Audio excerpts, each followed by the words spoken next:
Hello दोस्तों, Hindi स्टोरिया channel आपका अभिनंदन करता है। कहानी सुनने के लिए आपका धन्यवाद।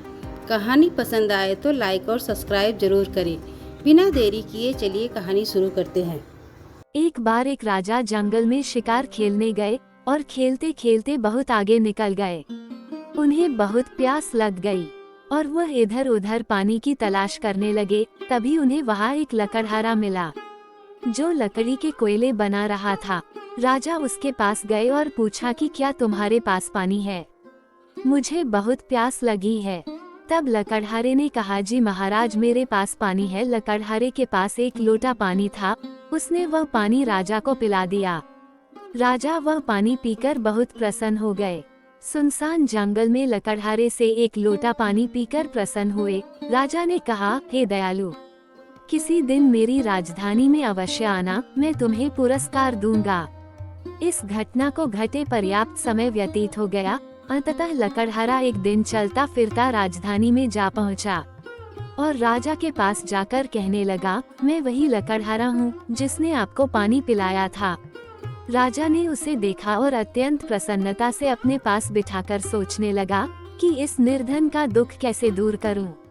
अंततः उसने सोच विचार के पश्चात चंदन का एक विशाल बाग उसको सौंप दिया। लकड़हारा मन ही मन बड़ा प्रसन्न हुआ। ये सोचा कि इस बाग के वृक्षों से मैं बहुत पैसे बनाऊंगा और मेरा जीवन आराम से कट जाएगा। ये सोचकर लकड़हारा प्रतिदिन अपना पेट पालने लगा। राजा को एक दिन यूं ही विचार आया कि चलो तनिक लकड़हारे का हाल देख आएं। चंदन के उद्यान का भ्रमण भी हो जाएगा। ये सोचकर राजा चंदन के उद्यान की ओर निकले।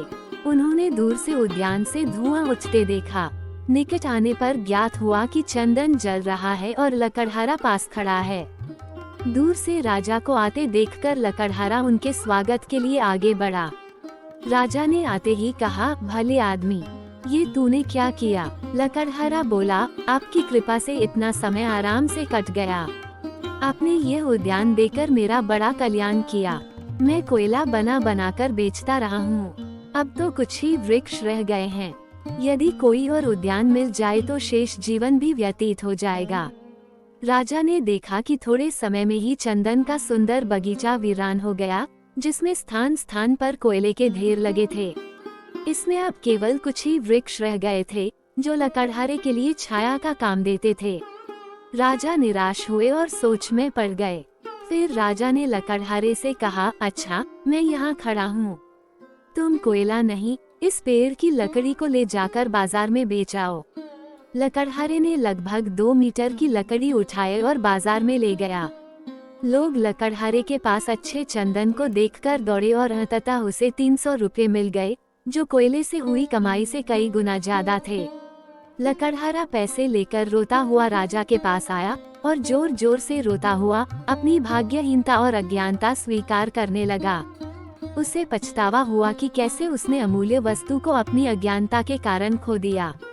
राजा ने उसे सांत्वना दी और अपना कार्य फिर से शुरू करने हेतु प्रोत्साहित किया। इस कथा में चंदन का बाग हमारा शरीर और हमारी एक एक श्वास चंदन का वृक्ष है। क्या हमारा जीवन चंदन की तरह महक रहा है या हम भी उस लकड़हारे की तरह चंदन रूपी जीवन के एक एक पल को राग, द्वेष और मोह की अग्नि में जलाकर कोयला बना रहे हैं? ये कहानी आपको कैसी लगी कमेंट में जरूर बताएं। कहानी सुनने के लिए आपका धन्यवाद।